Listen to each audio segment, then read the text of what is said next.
I've seen a lot of cruelty cases. An animal cruelty case so bad, even investigators are in shock. I've never seen a pig that looks like this before. Dozens of animals rescued from a Thurston County property now on a long road to recovery. It's not working. A program to keep kids out of trouble. It's a terrible model. Is failing. We're seeing a 50% recidivism rate. Half the time. How prosecutors are responding. A lantern. No more Hiroshimas. A brushstroke. No more Nagasaki. A call for peace. No more nuclear weapons. A Seattle community remembers the lessons learned from wartime between the U.S. and Japan. We've tried to minimize the rates on the regular riders. And ferry fares are about to make a bigger wave in your wallet. How much they're climbing and why.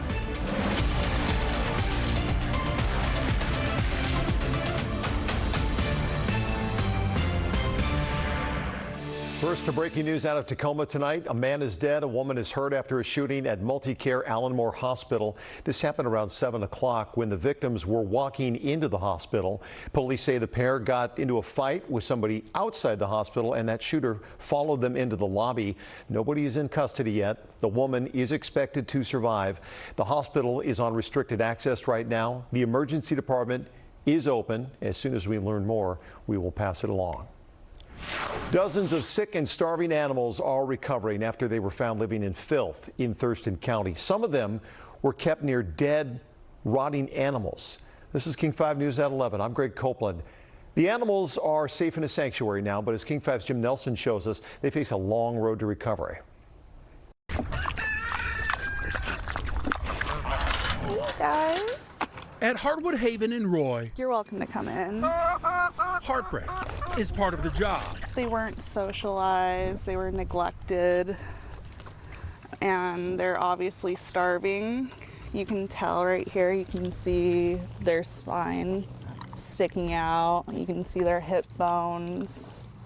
You can see their ribs. Miranda Burdett is part of the team at the Pierce County Sanctuary, helping the 67 rescued animals. I've seen a lot of cruelty cases, and I've never seen a pig that looks like this before. These pigs, chickens, ducks, turkeys, and geese They have a lot to say. lived without food and water. Sometimes pigs are really nervous around humans at first, and right when they got into this enclosure, they went straight to eating. That was really the only thing they cared about. The Thurston County Sheriff's Office couldn't release any specifics about this case, but they did confirm that they're now handling another unrelated cruelty type case as of Wednesday. As for these animals, Hartwood Haven could really use some help in the form of donations, even volunteers, and then loving homes for these animals to live out the rest of their lives. That journey is underway. Most of the animals are eating, some are on medication, and the outlook isn't so bad. Just one look in their eyes, and that heartbreak slowly turns to hope. Their future looks bright. In Roy, Jim Nelson, King 5 News. I don't even think the owner had an idea of how many cats that they had, because at the time when we had gotten the news from our animal control partners, they were thinking it was going to be around 40 to 60, and it quickly turned into 82. A similar scene in Pierce County where 82 cats are now being treated at the Humane Society. They were removed from a trailer in Graham yesterday after neighbors contacted animal control. Some of the cats will be available for adoption as early as this week. The owners are trying to keep 2 of them. The sheriff's office says it's too early to say whether they will face any charges. Well, a program meant to keep kids out of trouble isn't working. A third-party report commissioned by the King County Prosecutor's Office shows it is failing half the time. King 5's Maddie White here now, and this is why attorney Lisa Mannion is taking action. Quick action, Greg. Now that a report she spearheaded found 53% of King County kids and teens sent to a local healing program for a low-level felony have gone on to commit another crime within 2 years.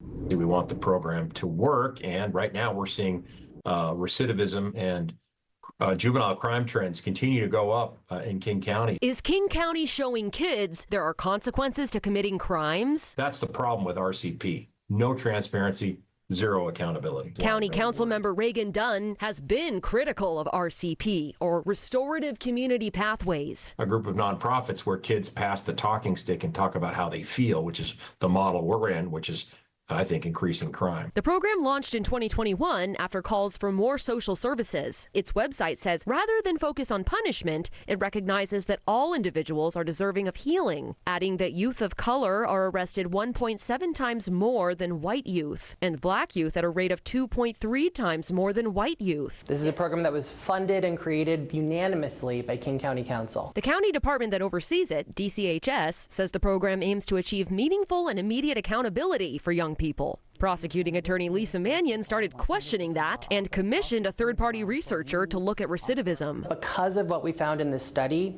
we felt it was prudent to pause the felony diversion to RCP. They found 1 out of every 2 kids with felonies in the diversion program have reoffended within 2 years. What's more, 40% of people were ghosting the program. attending the program is voluntary. That's where you got to go back to the court diversion system that was in place for decades.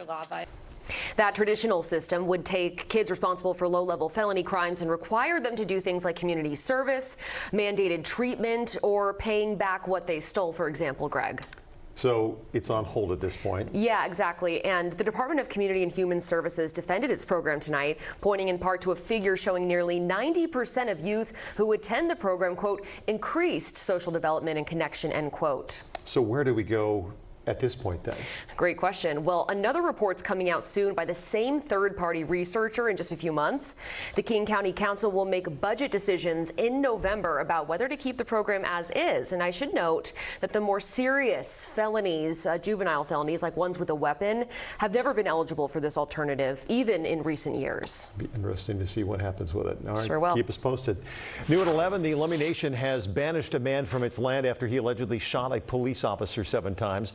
Body camera video shows the moment the officer approached a driver's car after it crashed. They say he climbed out, then shoots the officer. Jesus Abraham Penuelas Agramon is now charged with attempted first-degree murder. No word yet on a motive. The Lummi Nation says this decision is meant to uphold the safety and welfare of its community. She was just basically the light of our family. That's kind of what I could say, and I want to make sure that the world knows that Alexia Garcia was a beautiful, innocent soul. That's how a family member describes a girl who was shot and killed in Renton along with 2 other women. The man accused of pulling the trigger on July 19th pleaded not guilty today. Steve Vasquez faces 3 counts of aggravated murder. His bail was set at $10 million. King County is requesting PD to assist with a suicidal subject on the bus, threatening to harm other passengers with a knife. That was the call for help on a King County Metro bus this morning. Seattle police and King County deputies responded to the call. This was near 3rd and Bell, about 4:30. The sheriff's office says an agitated passenger reportedly threatened others with a knife before breaking several windows. One person who works in that area says the intersection has long been a trouble spot. It's not safe for our staff. We've had a staff member beaten up right here. We have people overdosing in front of our business several times a week. Police arrested the passenger a couple miles away near T-Mobile Park. He's being held in the King County Jail on an unrelated warrant. Public safety will be top of mind tomorrow when Seattle Police Chief Sean Barnes meets with community members. A safety forum meeting is set for 6 p.m. at the Garfield Community Center. Seattle Fire, Parks, Public Utilities, and the Department of Transportation will also be there. We do not tolerate this behavior in Snoqualmie. A Snoqualmie business is out tens of thousands of dollars after burglars pulled off a nearly 2-hour heist.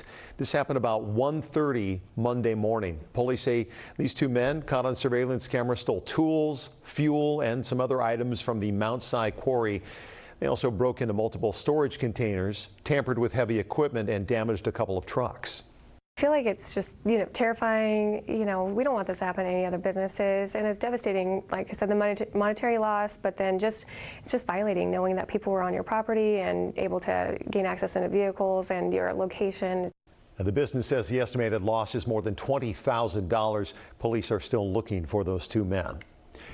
It's been 80 years since the U.S. bombed Japan in 1945. The weapon, nicknamed Little Boy, killed 140,000 people in Hiroshima by the end of the year. Tonight, a Seattle community came together to transform the tragedies of the past into hope for the future. King 5's Madeline Carter takes us to the lantern ceremony on Green Lake. Oh, that's a tremendous loss. 80 years later, on the shores of Green Lake, a father and daughter bond. Also, if you would like to put together your own lantern, we have lantern bases over here. Over a history she was never taught. A little bit shocked, but it's important to know the truth of history. After moving to Seattle from Japan in January, it was by chance they ended up here on this day, the day the United States dropped the first nuclear weapon on their home country. The aftermath in Hiroshima and again in Nagasaki paint a painful picture of the past and the need for hope in the present. Love, bond, trust, and friendship. Each lantern represents wishes for peace in the future in honor of the tens of thousands of victims of the atomic bombings. 1.3 kilometers away from the epicenter. Norimitsu Tosu was almost one of them. He must have been dead. He lost 2 siblings, but he survived. 80 years later, his words and these floating lanterns are a reminder on Green Lake, not just of what was lost, but of what must never be repeated. Madeline Carter, King 5 News. Health officials are investigating what could be the first locally acquired case of malaria ever recorded in Washington state. A woman in Pierce County who has not traveled recently was diagnosed over the weekend. Experts believe a mosquito may have bitten someone who traveled recently and then passed the infection to that woman. The risk to the public remains low, but mosquito trapping and testing are now underway. A surprising shakeup in Seattle's mayoral race. First-time candidate Katie Wilson is leading incumbent Mayor Bruce Harrell. This is a top 2 primary, so both are still likely to advance to the general election in November. But as for these early results, political analysts say Wilson's surge may have less to do with her platform and more to do with growing frustration toward Harrell. Just like we're seeing action or movement towards Mamdani, a more bluntly and forthrightly progressive view playing well in New York, that same sort of sentiment, that same sort of fervor is showing up a little bit here in the voters in Seattle as well. 2 other Seattle incumbents also behind. Seattle City Council President Sarah Nelson is behind Dion Foster for District 9. And City Attorney Ann Davison is falling behind in her attempt at a second term. Prosecuting attorney Erica Evans currently leads this one. Again, the top 2 will advance in each race. For all of our numbers so far, you can text the word results to 206-448-4545 and we'll send them right to your phone. It will soon cost you a bit more to travel on a Washington state ferry. The State Transportation Commission's rate increase is set to begin in October. The new cost depends on the route. King 5's Madison Wade explains what you need to know and why it's happening. This rate increase starts on October 1st and then another rate increase sometime in May of next year. Here's a little bit of the breakdown. For example, it will be about an 80-cent increase for Seattle to Bainbridge or Bremerton, 70-cent increase for Fauntleroy to Vashon, $1 increase for ferries leaving Anacortes. While the commission chair says it's difficult to raise rates, they say it's necessary to meet their revenue projection. Changes are coming to Washington state ferries when it comes to your ticket price. Passenger fares would increase by a low end of 60 cents to as much as $1 increase. Vehicle fares in October would increase by a low end of 85 cents to $2.30. The State Transportation Commission has officially approved a new set of fare increases. Starting on October 1st, both passenger and vehicle fares on all ferry routes will go up 3%, with another 3% increase following on May 1st, 2026. The proposal will generate about $412.3 million for ferry operations, sufficiently meeting the legislature's farebox revenue requirement. During the summer peak season, a 35% surcharge will also go into effect. Another change to make note of, riders using multi-ride passes will have a little more time to use them, from 90 to 120 days, starting in May. You know, we've tried to minimize the rates on the regular riders. The commission polled ferry riders to see what could change with the fare increase. About 2/3 of respondents said that the 3% fare increases would not affect their use of the system, but about 1 in 4 expect to ride less often. While these changes are happening to the ferry rate increases, there are also changes onto who will pay for those tolls on the 520 and also the Tacoma Narrows Bridge. Now, all transit vehicles, talking buses and vans and Ubers and Lyfts, will now pay tolls on those bridges. In Seattle, Madison Wade, King 5 News. It's reuniting people with what's theirs. Billions of dollars worth of unclaimed cash and property is just sitting in Olympia, and some of it may be yours. Still ahead, we'll show you how to find out whether you're owed a cut. Also, fire crews are getting some help in the Olympic National Forest. The latest on efforts to get the Bear Gulch fire under control as it spreads toward homes. And Mother Nature helped out a little bit with that today with some showers moving through, which we'll see just a few more of heading into early tomorrow morning. Afterwards, more sunshine and quite a bit of heat. More on that coming up.